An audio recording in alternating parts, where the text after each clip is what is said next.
host of today's live streaming webinar. Before we kick off and I turn the floor over to our presenter, I'm going to mention that we're going to be taking questions throughout the presentation today. So you can enter in your questions and we'll see them and we'll be able to answer those at the end of every example. And then we'll also have some time at the end of our talk today to address a couple of other questions. I'm joined here today with Dr. Robert Lopez, Emeritus Professor of Mathematics from the Rose-Hulman Institute of Technology. He's also a Maple Fellow for us here at MapleSoft. And he'll be today talking about resequencing concepts and skills via Maple's Clickable math. So in order to turn the floor over to Robert, I kind of want to just first ask the question, resequencing concepts and skills. What do you mean by that? What's the idea behind that? Well, that's what I hope to make clear today by means of examples. There are two issues in that title. One is the notion of resequencing concepts and skills. The other is, what is the role of Maple's ease of use features in this process, in this paradigm? So I first heard this term mid to late 80s. There were a couple of researchers that several of whom I knew. Jeanette Palmer did her thesis at Ohio State, and her career was at Portland State. Phoebe Judson from Trinity University in San Antonio, and then Kathleen Hyde, H-E-I-D, Hyde, at Penn State. She's still there at Penn State, I believe. So this notion was in the literature. The difficulty of implementing it is the learning curve that was needed early on in the early to mid 90s. And if you think about the typical course textbook, students are prepped to learn manipulative skills in order that they can use those skills to learn a concept. And what this resequencing means is you emphasize the concept first, and where computation and investigation is needed, you use technology. So we're going to use Maple to do those computations by means of which it is hoped that students learn a concept.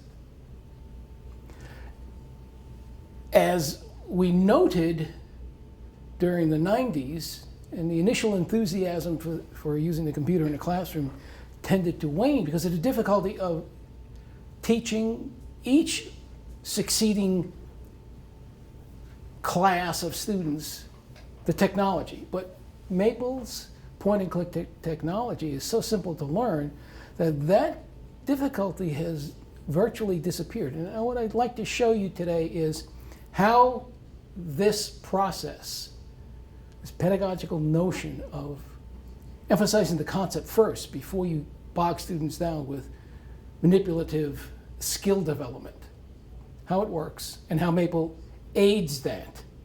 So let's take a look at some examples here in Maple. So I've got some examples here. I'll do one from each of as many of these subject areas as I can handle. I'll begin with this first one. Differential calculus, limit definition of the derivative. Now, I assume that at this point in the course, the student has already seen those demos of secant lines becoming tangent lines and zooming in, local linearity. So now the student has this task of actually implementing the limit definition, the limit of the difference quotient, and what are the algebraic difficulties that they have to face. So here is a polynomial function we're going to work with. What I'm going to do here is an operating system technique. Hold down the control key while you drag. It's equivalent to copy paste. I right click, so I'm in Windows, so I have a 2-button mouse. If you have a 1-button mouse, there's the equivalent. Maple generates this pop-up menu. It's called a context-sensitive menu. because it looks at what you clicked on, and it decides what to add to this menu based on what you clicked on. And what I'm going to select is this assign function. That takes care of all the syntax of defining the function f, whose rule is that cubic polynomial. And now I'd like to implement the limit of the difference quotient. Now I could just drag this expression over, but I'd like to show you how it's formed. So I'm going to need this limit operator. It's in this calculus palette. I have it in my favorites palette. And I populated my favorites palette by finding those things which I use regularly, right-clicking, and selecting Add to Favorites. So I have a bunch of stuff here that I'll make use of, and that's how they all got there. So I begin with that. Limit. H, use the tab key to move through the fields. Now I need the difference quotient. I'm going to begin with the denominator, and then go up and put an f of x plus h minus f of x. And now I would like to evaluate that. I want to see what happens. So I right-click on that, and in the pop-up menu I have this evaluate and display in line. There's a keyboard combination, Control equal.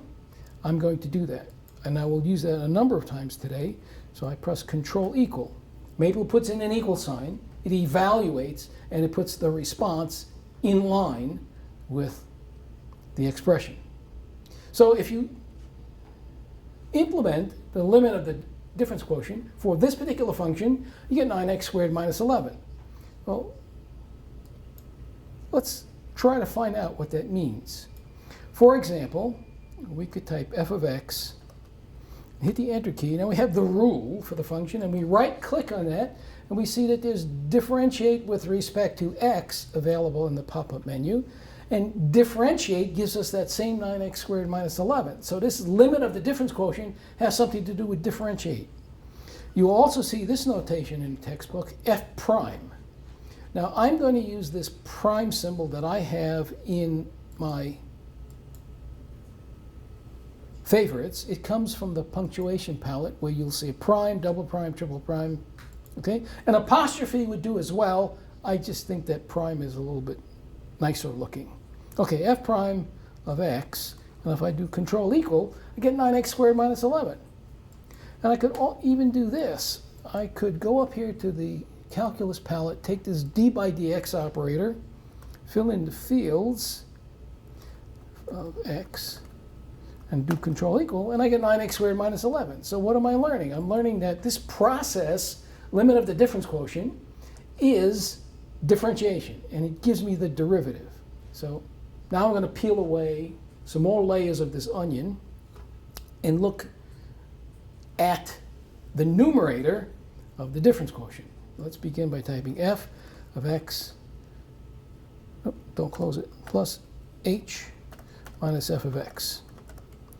Okay? And I look at that and I realize, x plus h cubed, I need to expand that, so I've expanded it. And now I see there's an h in every term. I'm going to try factor. That's the numerator. If you're working with a pencil and paper, you're going to get down to that point. Then you have to divide by h. How am I going to divide by h? Well, I want to reference this expression by its equation label. Notice the equation labels to the right of all these Maple output expressions.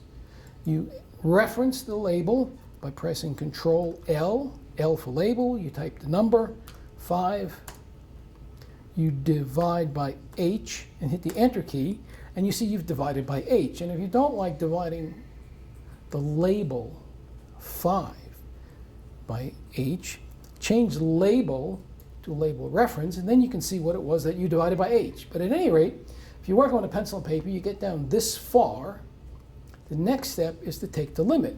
But how do you take the limit when you work with a pencil and paper? You look at the expression and you say, well, what happens when h is 0? You set h equal to 0. If nothing bad happens, you found the limit. So let's go here to evaluate at a point. Let's set h equal to 0. 9x squared minus 11. So this is an example of the process that I found worked very well in the classroom. Begin with the concept and work downwards towards the details, letting Maple handle those manipulations. Daniel, you have a question? All right, so we actually have our first question of the day. And I think this pertains to right near the start today, where you're working on applying the definition. The question is, why did you type the denominator of the difference quotient first? It's a little trick that I learned. Suppose you would type the numerator first, f of x plus h minus f of x. Okay, now you want to hit the slash key for the denominator. If you hit the slash key, it's going to put the h under one of those two addends. You don't want to do that. So what are you forced to do? Pick up the mouse, select, now you can divide by h. Well, taking your hands off the keyboard and picking up the mouse is just a little extra work. I just found it much easier. Put the denominator in first, up arrow key to get to the numerator, delete the numerator, and now type the numerator. It's just a little trick that reduces the amount of hand movement back and forth, mouse to keyboard. Okay, so there's a problem in differential calculus. We have other ones, but I'm going to move on because there's a lot of stuff to look at. Let's look at integral calculus.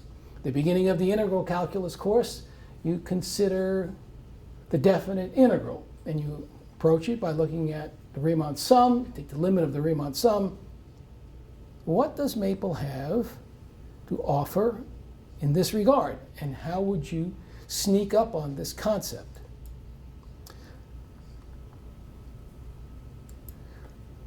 To begin, I'm going to load the Student Calculus 1 package. And I'll do that through the Tools menu, Load Package, Student Calculus 1. Now I need this function. I'm going to be looking at area under this curve. So I will define this function, f of x. You've seen the control drag, right-click, assign function. Now I'd like to draw a graph to see what area it is that I'm going to approximate and then compute. So I type f of x, f of x. I'll hit the enter key so I get a copy of the rule, right-click, and I'm looking for plots. Now, the tool I want to use is the plot builder. And before I actually select it, let me talk about tools. Here on the Tools menu, you see some categories: assistants, tutors, tasks. And we'll hit each one of those. So assistants, down here you'll see the plot builder is an assistant. There are others in this collection that are worth knowing about. I don't think I use any others except the plot builder. But at any rate, let's bring up the plot builder through the context menu, because that way the function is already in the plot builder. The default axis for graphing is -10 to 10, and there's a preview button that lets you see what it is you're going to get. Well, we'll look at area under the curve. That's this stuff up here. We don't need -10 to 10. And in fact, if you look very closely, you'll see maybe -2 to 3. That might be the appropriate set of bounds. So let's change this to -2 to 3. Do a preview. You say, ah, yes, this is what I expected. I will click plot, and that will insert that graph. And I will shrink it because there's only a limited amount of real estate here. If you don't believe that the intercepts are -2 and 3, you could type f of x equals 0, hit the enter key, and then in the pop-up menu, you have solve. Simplest solve gives you -2 and 3. Okay, so now it's time to look at this other tool called a tutor. So tools, tutors. There's 50 plus tutors, pedagogical in nature, pop-up tools, distributed over these subject areas. If we go through the context menu, then the tutor will inherit the function that we click on. So let's type f of x. We can do control equal. That will give us a copy of the rule. If we right-click, Student Calculus 1, Tutors, Riemann Sums. So this is the Riemann Sum tutor. It's got the function in it. We'll change the endpoints, -2 to 3. We'll click Display, and what you see is the image of the areas of rectangles set over equispaced subintervals, the actual area and the approximate area. Approximate area is formed by evaluating the heights of these rectangles at the midpoint of each subinterval. And you could easily change to a left Riemann sum, click display, and you see the picture. You can pick a random Riemann sum, in which case the function height is determined at a random point within each subinterval. And we can animate. And the animation shows you what happens if you add more and more rectangles. You eventually get area under the curve. And that becomes the driving image of what our concept is. Make enough rectangles, shrink their widths, and you will get area under the curve.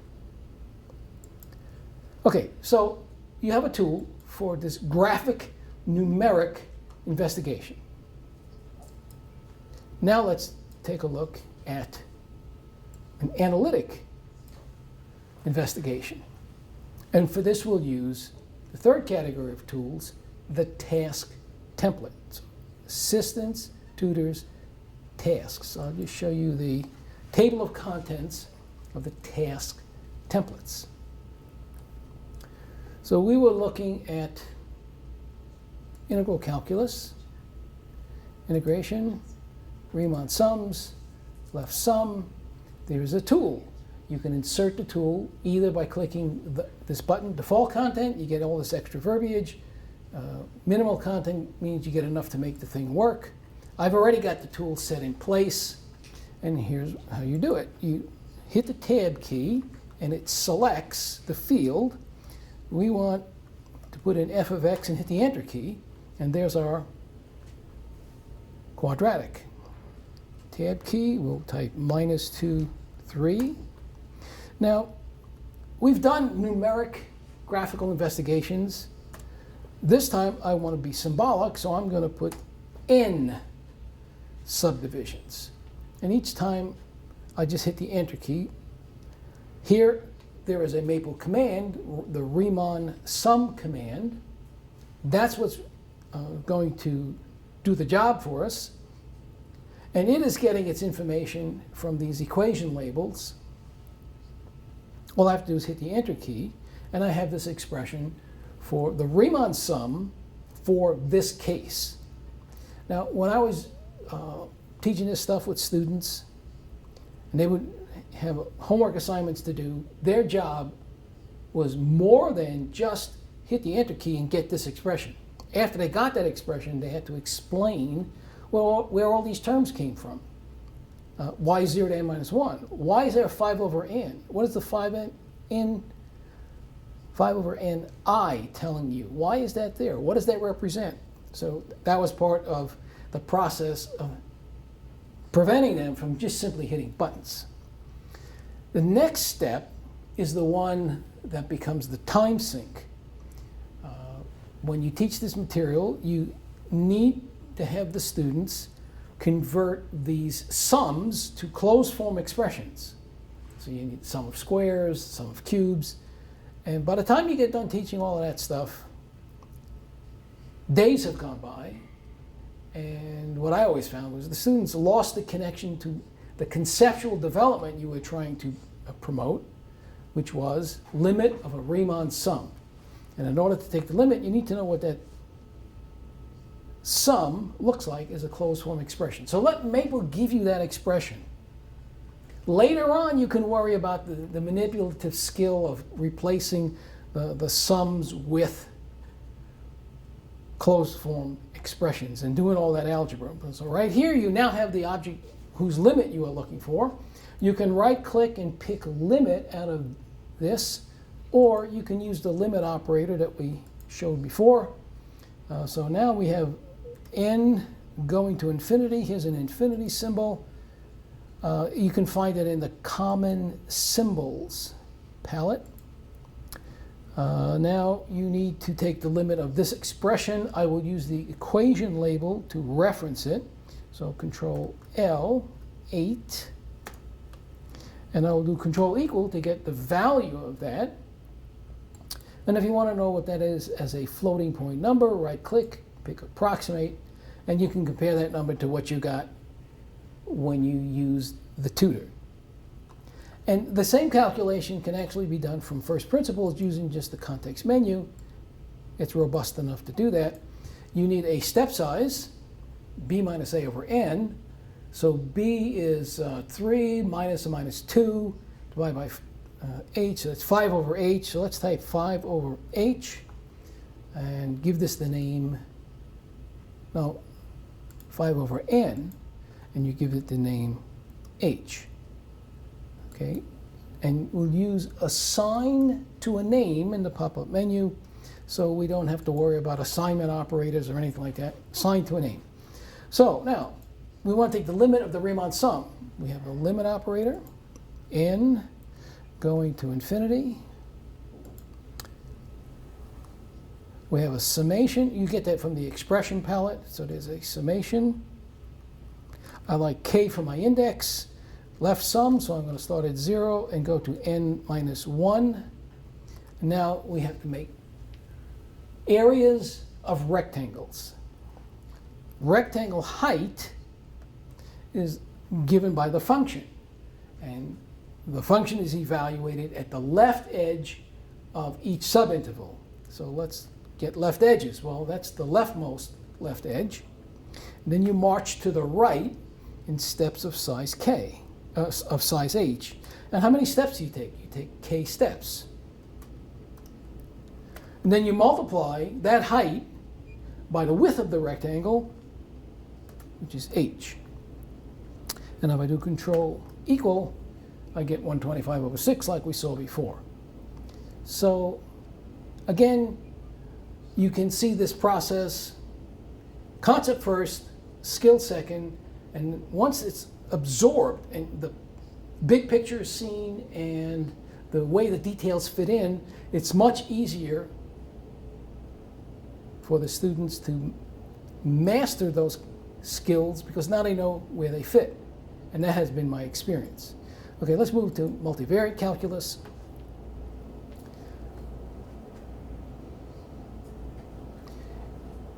Typical multivariate calculus course starts with a unit on vectors, lines, and planes. So let's look at this first example. Obtain the equation of the plane through 3 given points. So here are the points. And let's look at the tools in multivariate calculus by means of which you would get a solution. So I'm going to load the student multivariate calculus package, tools, load package, student multivariate calculus. Okay, now I've pre-typed those 3 points, and you represent them in Maple as lists, square brackets, so that you don't have to watch me type. Right-click, student multivariate calculus, lines and planes, plane. You have a chance to declare the variables x, y, and z, or anything else you might want to use, and Maple creates what's called a plane object.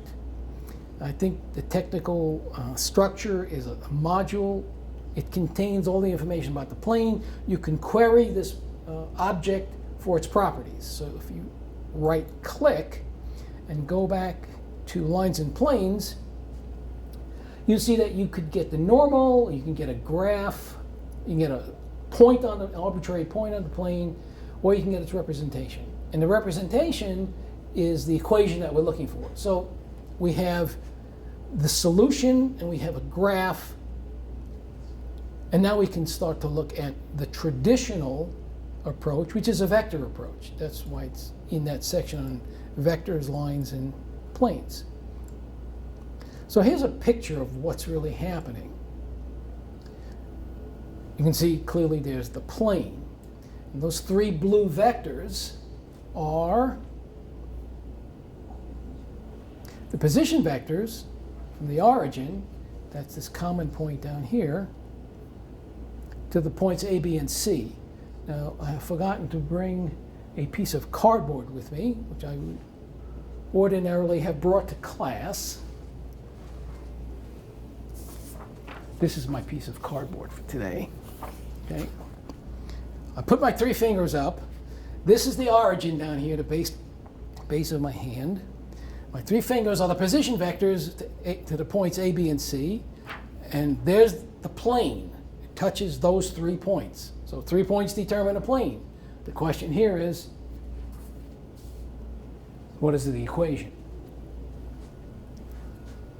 So the process involves obtaining this green and red vector. The green and red vector are in the plane, and you get them by subtraction, pairwise subtraction. A minus B, A minus C, or B minus A, C minus A. Take their cross product. You have the normal. Well, once you have the normal and a point, and you have 3 points, you can get the equation of the plane. So let's implement that solution. Now, I've pre-typed a bunch of this stuff, so again, you don't have to watch me type. I'll right-click, assign name, okay? Assign name. This is replacing any worry about an assignment operator. So A, B, and C, and the general position vector R to the point X, Y, Z. Now the subtractions. So again, I assign name, and you notice what happens. The calculation is done, and the result is assigned to the name AB or AC. Now I need the normal. AB is the red vector, AC is the green vector. Take their cross product. Where do I get that cross product symbol? It's in my favorites palette right here, cross product symbol. Where did I get it from? I got it from common symbols. That's right there.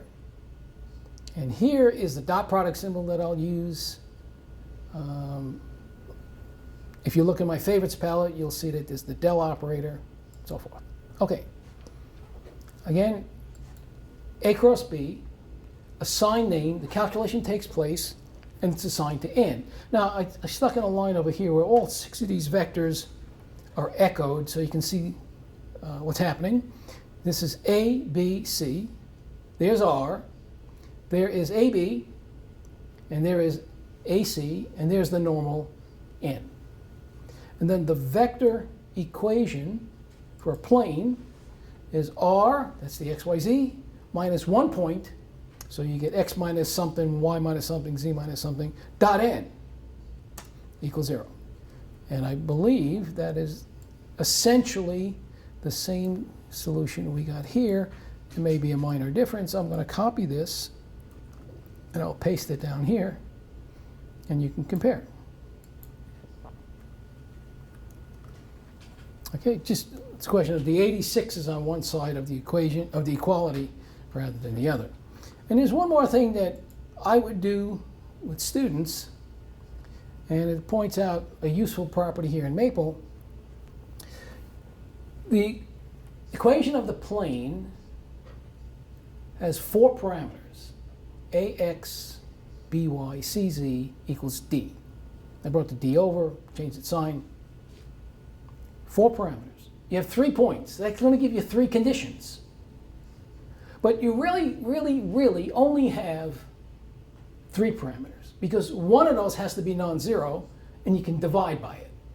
So you have 3 parameters. So 3 conditions, 3 parameters. You should be able to solve 3 equations and 3 unknowns and get those coefficients. But here what I've done is I have found a way to define a scalar valued function of a vector argument. The argument is a vector. The variables are the components of the vector. So I'm just going to assign function. And then the equations that I need are that function evaluated at a, b, and c, and set those things equal to 0. So this has been typed. I'm going to simply drag this down and hit the enter key. Those are the equations you have to solve. 3 equations, 4 parameters. So when I go to solve, I select solve for variables, and I can name the variables to solve for. I will pick A, B, and C, and everything is given in terms of D. Now I would like to transfer that information over to the equation of the plane, and I'll use this evaluation template, which you can find in the expression palette. So what I have to put in that little blue box that says f of x is f of r equals 0. And I tab down, and I want to put all of that information, a equals, b equals, c equals, and I will reference that, what the equation label, control L2, and I'll remove that extraneous equals a, hit the enter key, and now I have everybody, all the coefficients, given in terms of a multiple of d. I can divide by the d, or I could do this. Evaluate at a point and change d to negative 86. That gets rid of those denominators, and except for some minor tweaking, it's the same equation that I had earlier. I think Daniel has a question. So we have actually we have a couple of questions Okay. with respect to this last example. And this last example, specifically actually at the end now, user noticed that when they were typing in the vector r, it was actually not bolded. So the question is, how do you make your vectors have the bold Roman font? And more importantly, is this essential? Does it have any meaning? Okay, let's tackle that one first. If I type R in the normal input font, and I do control equal, I will get the vector XYZ. If I type R and go through the trouble of making it bold Roman by using the normal text tools, okay, and do control equal, I get the same vector. So they are equivalent. Whether it's bold Roman or not, it is equivalent. I like bold Roman because I got in that habit when I was writing my advanced engineering math book as a way of distinguishing what is a vector and what isn't a vector. And so I go through the trouble of making the things that I write be bold Roman when it's a vector. Here on input, as I'm trying to do input, I could do bold Roman to make it look nice, but it's just one more second that I was trying to save. Here's another one, I understand. There is another question. So this actually, I think, is referring to near the start of the question. This was the part where you typed in a sequence of 3 points. Okay. And the question is, why don't you have to press the enter key in order to have the context menu recognize what it was launched on? Okay. Context menu has a bunch of code behind it. It looks at the object you clicked on, and it has to respond. Now, if you simply click on what is nothing more than a name, like R, Maple might not know what that is. And you will get items in the context menu that either don't make sense or don't give you what you want. So notice that if I now say control equal equal here, right, and click on the vector itself, you notice you have many more options in the context menu, because now Maple knows for sure what the R stands for. So the answer to the question is, if you think Maple is going to know what you clicked on, because this is just plain math notation, you're probably good to go. if there are symbols, unevaluated names, then you probably need to have as an echo the actual mathematical stuff. And you can either hit the enter key or you can do control equal. And as I make these presentations, what I try to do is make a choice based on how all of what happens is going to look on the screen. So if you're going across with these arrows, you may run out of room and things may get folded and it may look ugly. So you make the choice, well then hit the enter key and work your way down. So here, if we took all of this stuff away, it would look like one thing under the other. Student multivariate calculus, lines and planes. So you say, okay, so the plane object appears underneath, and then you say representation, that appears underneath. So you just get a different visual effect depending on whether you do control equal or hit the enter key. Rule of thumb, if you think you're going to get what you want, go ahead. If you think it's not going to work, then you get the object to display itself. Here's a problem in differential equations. After you do some first order stuff, you're going to get into second order and higher. You typically begin with linear, constant coefficient, because those are the easiest things to solve. This differential equation models a damped oscillator, driven, and you have an initial value problem. Let's see how you might go about dealing with this. I'm going to begin by getting the solution and looking at some of its properties graphically by using an assistant. Remember, we looked at the plot builder as an assistant. This is the ODE analyzer assistant. Right click. There are two relevant options. Solve the DE. So you get a general solution with two arbitrary constants. And solve it interactively. That will bring up the assistant. You see it says right there, assistant. The equation is in there. And you can add initial conditions. Y at 0, and I have the value 2. Click add. This is drop down. Y prime at 0. I've chosen -1. Add. Done. Okay, so now I have an initial value problem that I could solve numerically, or I can solve it symbolically. Let's solve it symbolically. So you click solve, get a solution. You can see it in a big window. You can look at the terms in that solution. Exponentials times sine, or exponential times trig functions, and then some plane trig functions. And then you can explore several different cases and see what kind of solutions are there, what functions appear, and what are their properties. So you pick plot, and you see what are their properties. So now that's what the solution looks like. You can talk about steady state, all that kind of stuff. This checkbox will give you the command desolve and plot. Desolve for here, plot for here.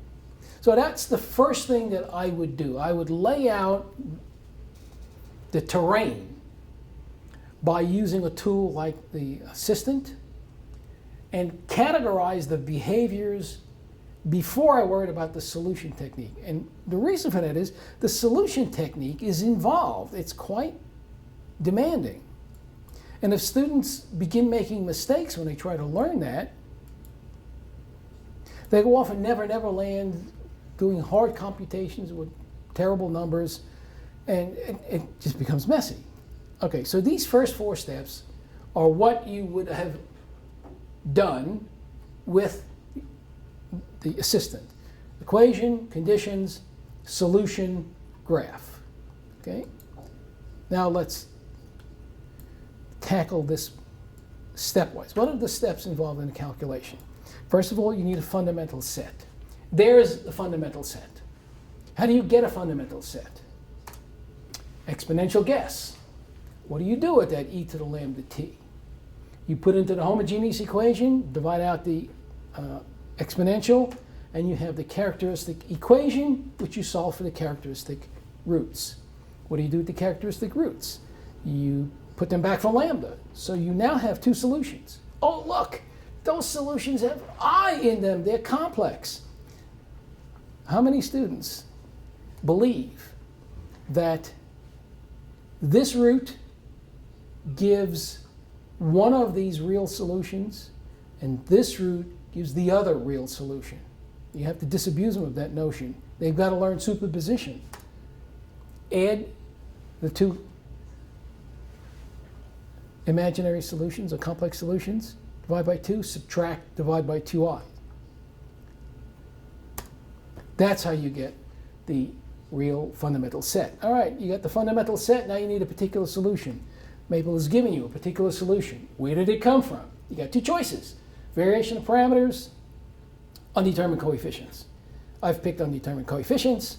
So you look at the right-hand side, you look at the roots, the characteristic roots, you come up with a trial solution, and you put it back into the differential equation, and you choose A and B so that this is an identity in T. Maple has a solve identity operator. You got the values of A and B. 50 years ago, more. Yeah, more than 50. Using it when I was learning this stuff out of Rainville's book, the only choice you had was collect like terms, match coefficients. So you get these two equations, which you solve, and you get the same two values of A and B. Okay, so now we have a particular solution. And because we have a particular solution and a fundamental set, we can write the general solution. Two new constants have appeared. Evaluate those constants from the initial data. This extra code over here simply goes up, grabs the numbers so that we don't have to waste time going up and down, putting in numbers. Two equations in A and B, solve those equations, and then put that information into your general solution, and be sure to check it against Maple's solution. If it doesn't match, find out why it doesn't match. It's a long process. If students can go through these steps first before being bludgeoned with all these calculations in pursuit of a goal that they don't understand, you'll find that they will master this stuff much more quickly. Bet I have time for a linear algebra problem. And this is one that could actually be solved with techniques of multivariate calculus. Project the vector C onto the plane spanned by A and B. So it's a projection onto a subspace. And there are three different ways that we can tackle this. And the first one is the one that you would actually learn in multivariate calculus. Oh, I don't want to click there. That's not what I wanted to click. I wanted to click here. Okay. First thing we have to do is enter the data, enter the vectors. So again, I've pre-typed this stuff to save some time. Assign name, assign name, assign name. So A, B, and C. Here is a solution provided by Maple that can get you started. It's a task template, so we know where to find it. Here's the path. We're projecting C. We're projecting it onto the plane spanned by A and B. That is the projection into the plane. This is its orthogonal component. This is a picture. This is the picture you spend some time in class trying to draw. Can you see the plane? Let me see if you can see the plane. Yes, it shows it quite nicely over here. Not too well on my screen here, but it shows it very nicely there. The two blue vectors are A and B. That's why I have color-coded this in blue. The black vector is C.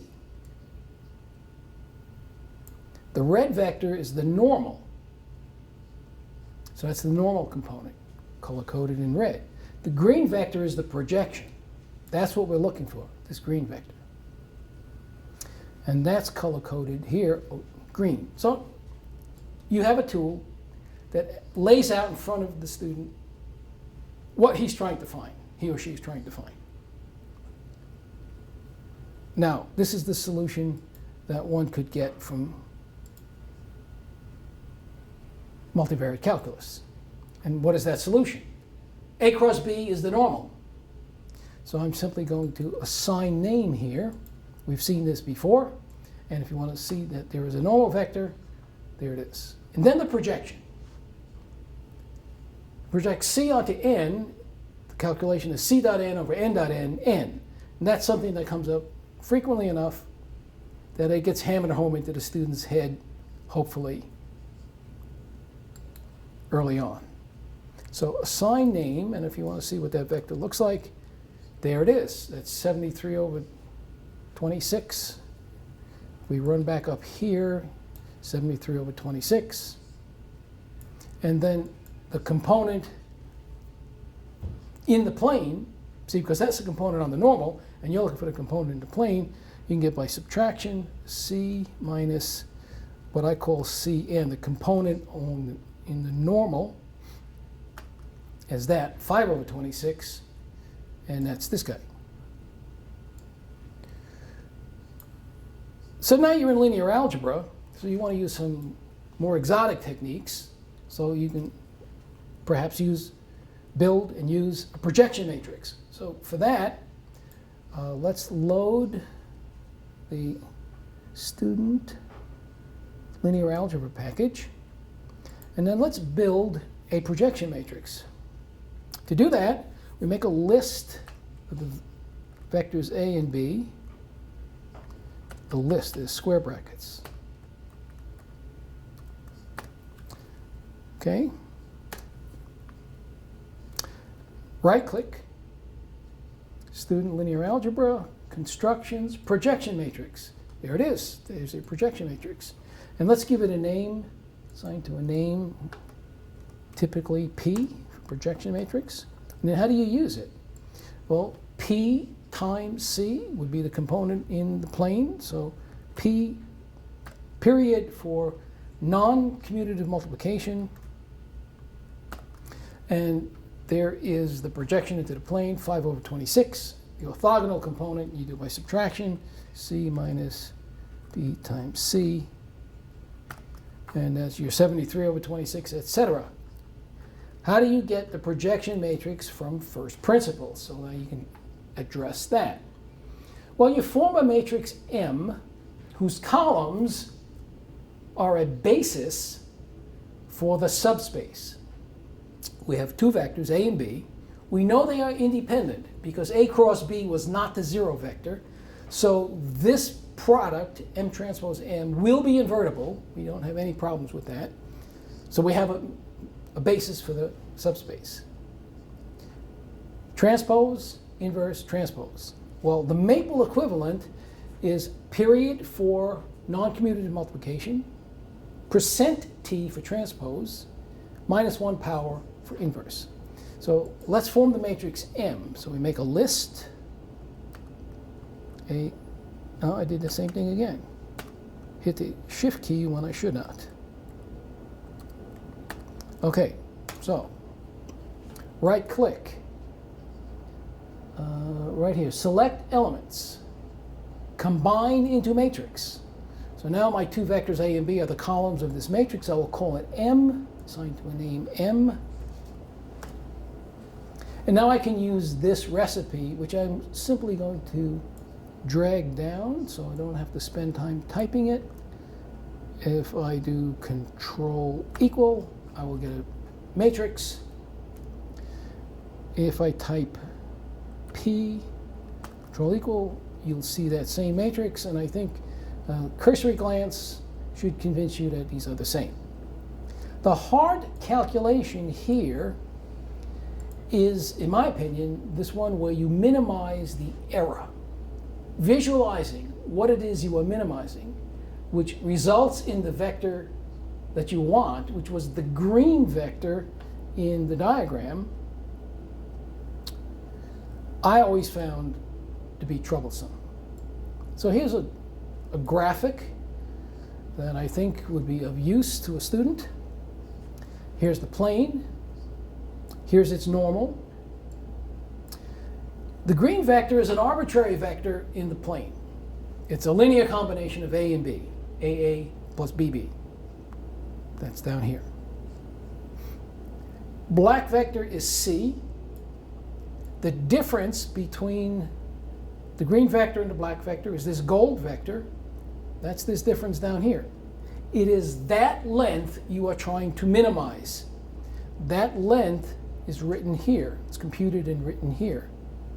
Now, the A and the B are controlled from this pane. Each point in the plane here represents a pair AB.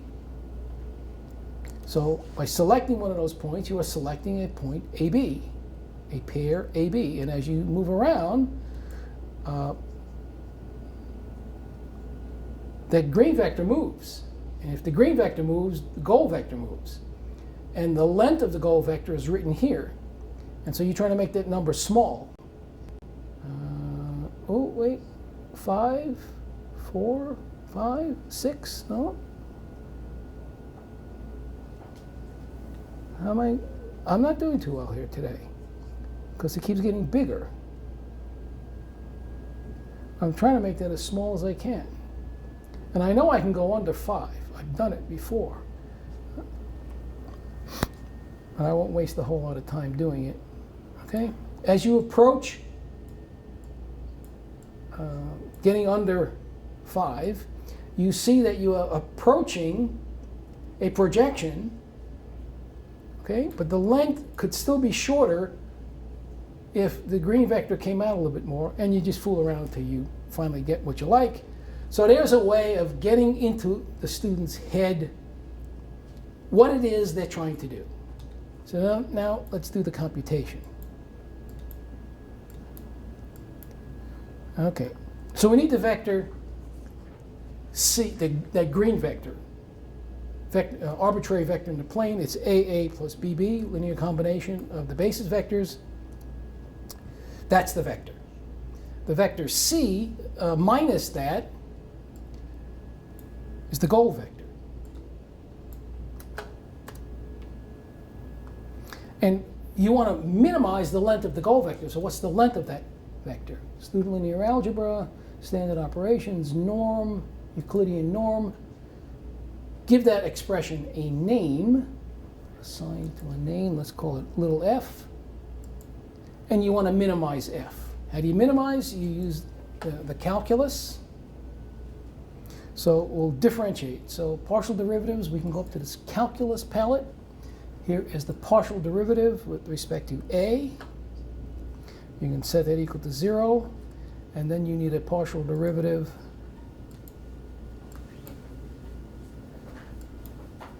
with respect to b. Set that equal to 0. You have to solve these two equations, so let's have Maple give us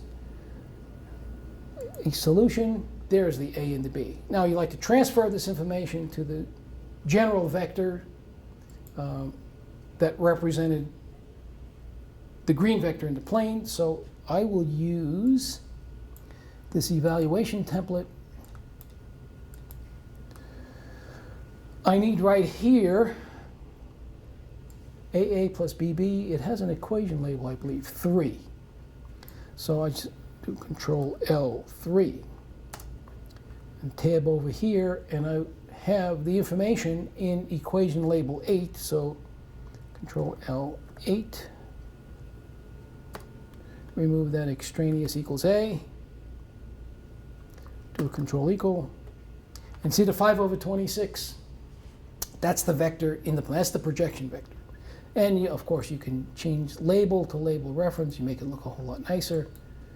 Label reference. And then the alternative here is the orthogonal component. We can do the same thing. Evaluation template. Control L. It was 4 because it was 1 past 3. Down here, Control L8. Oh, I needed to take that away. Control L, 8. There you go, 73/26. Okay, I'm looking at my little clock here. About 5 minutes left. I better stop there and see if there are any questions. All right, so actually, as a reminder, just because we're now into our wrapping up phase, if there are any more questions, please feel free to enter those into the question box. If we end the presentation today, we will still be getting emails with those questions, so please feel free to continue to submit them. We'll see them, we'll get back to you as soon as possible. So the one question I am seeing for this last problem is it's actually asking if Maple has a command for vector projection. The answer is yes. It is in the student multivariate calculus package. It's not in the linear algebra package. So I didn't want to load another package and delay doing that. So I just did it from primitives. I used to chant to my students, project B on A, B dot A over A dot A. You got it, A? They would look at me like I was out of my mind. But that kind of nonsense made them remember that stuff, and it was really useful. And what about people asking if they can get copies of this stuff? Did you get that question yet? We have seen, yes. So I was just going to bring that one up. Okay, actually. good. Take it. So yeah. So the question is, if we're now going through all these examples, Robert's shown us really excellent examples today. If you want to see a couple of these copies and maybe have a better look, a closer look, because sometimes when we're seeing this through a video camera, you might not be able to make out all the equations and so on. You can email us, or you can just put in a question right now into the question box and ask us to send you a copy. Just include your email address. If you don't, and you're watching this after the fact, you can email us at webinars@maplesoft.com. We'll be able to then email you back with some of the content from this specific webinar. Is that it? Webinars? So I'm not seeing any more questions for the moment. So I think I have to say thank you very much, Robert, for an excellent presentation. Thank you. It's been a lot of fun. Is it webinars.com, just like that? It is webinars at Maplesoft. Oh, at Maplesoft.